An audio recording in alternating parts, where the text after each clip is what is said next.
अस्सलाम वालेकुम नाजरीन इकराम। एक हकीम साहब हुआ करते थे जो बहुत ही नेक दिल और दीनदार थे, जिनका दवाखाना एक पुरानी इमारत में था। हकीम साहब रोज अपने दवाखाने जाने से पहले अपनी बीवी से कहते थे कि जिस चीज़ की ज़रूरत हो तुमको वो तुम एक कागज़ पर लिख कर दे दो, तो उनकी बीवी लिख कर दे देती थी।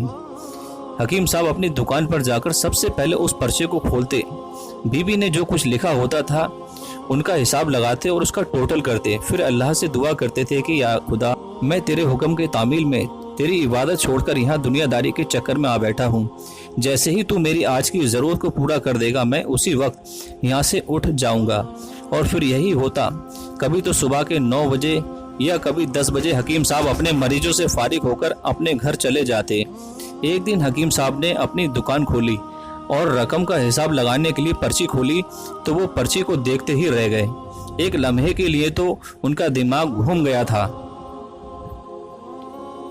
उनको अपनी आंखों पर विश्वास नहीं हो रहा था, लेकिन जल्द ही उन्होंने अपने आप पर काबू पा लिया।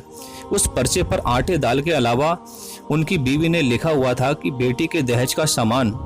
हकीम साहब कुछ देर सोचते रहे, फिर सब चीजों की कीमत लिखने के बाद दहेज के सामान के सामने लिख दिया, ये खुदा का काम है और खुदा ही जाने। फिर वो अपने काम में लग गए। 1-2 मरीज आए थे जिनको हकीम साहब ने दवा दे दिया। उसी वक्त उनकी दुकान के सामने एक बड़ी सी कार आकर रुकी, लेकिन कार के आने या कार के अंदर कौन है उनको हकीम साहब ने कोई तवज्जो नहीं दी, क्योंकि कई कार वाले भी हकीम साहब के पास अपना इलाज करवाने आते रहते थे। ये सब तो रोज का काम था। जब सारे मरीज अपनी दवा लेकर चले गए तो कार वाले साहब कार से बाहर निकले, हकीम साहब को सलाम किया और जाकर उनकी दुकान में बैठ गए। तो हकीम साहब ने कहा कि अगर आपको कोई दवा लेनी है तो यहाँ स्टूल पर आकर बैठ जाएं, ताकि मैं आपको चेक कर सकूं। और अगर आपको किसी और मरीज की दवा लेकर जानी है तो आप उस मरीज की हालत बता दें। फिर वो साहब बोले, लगता है कि आपने मुझे पहचाना नहीं। आप भला मुझे पहचान भी कैसे सकते हैं, क्योंकि मैं आपसे 15 साल बाद मिल रहा हूँ। अपनी पहचान के लिए मैं आपको अपनी पुरानी मुलाकात के बारे में बताता हूँ। जब मैं पहली मर्तबा यहाँ पर आया था तो मैं यहाँ खुद नहीं आया था, बल्कि मुझे यहाँ खुदा ने भेजा था, क्योंकि खुदा को मुझ पर रहम आ गया था और वो मेरा घर आबाद करना चाहता था। हुआ कुछ ऐसा था कि मैं अपने गाँव जा रहा था, तभी मेरी गाड़ी आपकी दुकान के सामने आकर पंचर हो गई।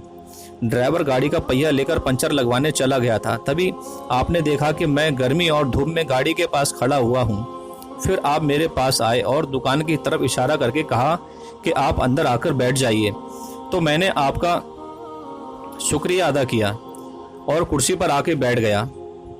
ड्राइवर ने कुछ ज़्यादा ही देर लगा दिया था। एक छोटी सी बच्ची भी मेरे पास खड़ी थी और वो बार बार कह रही थी कि मुझे भूख लग रही है, और आप उससे कह रहे थे कि बेटी थोड़ा सब्र करो, अभी थोड़ी देर में चलते हैं। मैं ये सोच रहा था कि मैं आपके पास इतनी देर से बैठा हूँ, लगता है मुझे आपसे कोई दवा खरीदनी चाहिए ताकि आप मेरे बैठने को ज़्यादा महसूस ना करें। मैंने कहा कि हकीम साहब, मैं इंग्लैंड में रहता हूँ, वहाँ गए हुए मुझे 6 साल हो चुके हैं। जाने से पहले मेरी शादी हुई थी, लेकिन आज तक मेरी कोई औलाद नहीं है। मैंने हर जगह इलाज करवाया, लेकिन अब सिर्फ मायूसी है। आपने कहा कि मेरे भाई तौबा इस्तग़फ़ार पढ़ो और अपने रब से मायूस ना होकर याद रखो, उसके ख़जाने में किसी चीज़ की कमी नहीं है। औलाद, माल, गम, खुशी, ज़िंदगी और मौत सब उसी के हाथ में है। किसी डॉक्टर के हाथ में शिफा नहीं होती और ना ही किसी दवा में शिफा होती है। अगर शिफा मिलती है तो वो खुदा के हुक्म से मिलती है।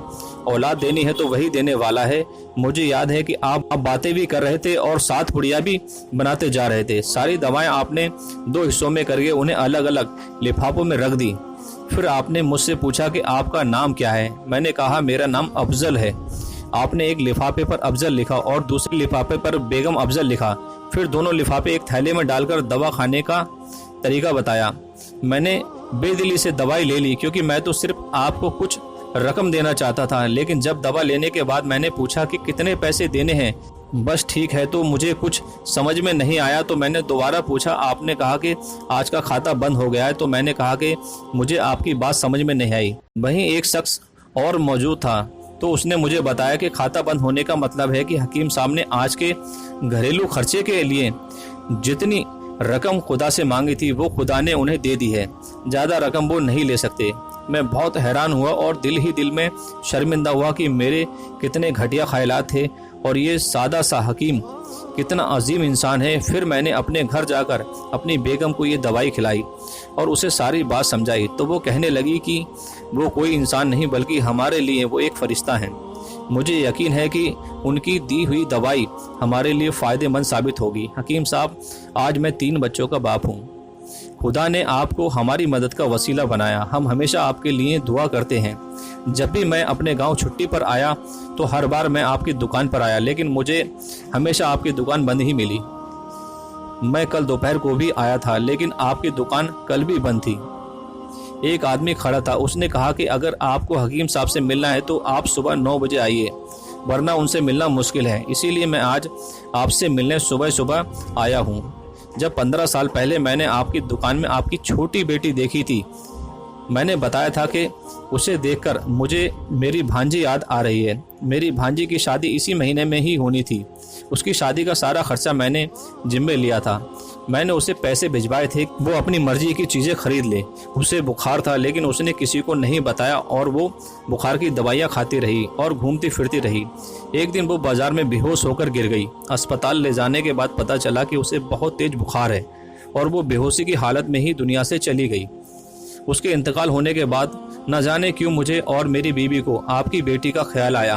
हमने ये फैसला किया कि हम दहेज का सारा सामान आपकी बेटी के लिए पहुंचा देंगे, और अगर शादी जल्द हो गई तो सारा इंतजाम खुद ही करेंगे, और अगर अभी कुछ वक्त हुआ तो नगद रकम पहुंचा देंगे। मेरी आपसे ये गुजारिश है कि आप इन सब के लिए मुझे मना नहीं करेंगे। ये सुनकर हकीम साहब हैरान परेशान थे और फिर बोले, अफजल साहब, आप जो कुछ कह रहे हैं मुझे तो यकीन नहीं हो रहा है। मैंने आज बीबी के हाथ से लिखी हुई पर्ची देखी तो घर के खाने पीने के सामान के साथ बेटी के दहेज का सामान लाने को लिखा हुआ था, और आप खुद देख लें कि पर्ची पर क्या लिखा हुआ है।